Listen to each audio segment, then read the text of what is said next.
এগৰাকী ব্যক্তি আপোনাৰ একেবাৰে চিনাকি পেছাত এগৰাকী সাংবাদিক তেওঁ নাম নন্দন প্ৰতিম শৰ্মা বৰদলৈ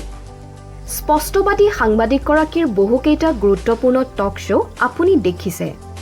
কিন্তু আজি আমি সাংবাদিক নন্দন প্ৰতিম শৰ্মা বৰদলৈৰ সাংবাদিকতাৰ কথা ক'ব খোজা নাই ক'ব খুজিছোঁ এগৰাকী মানৱদৰদী নন্দন প্ৰতিমৰ কথা হয়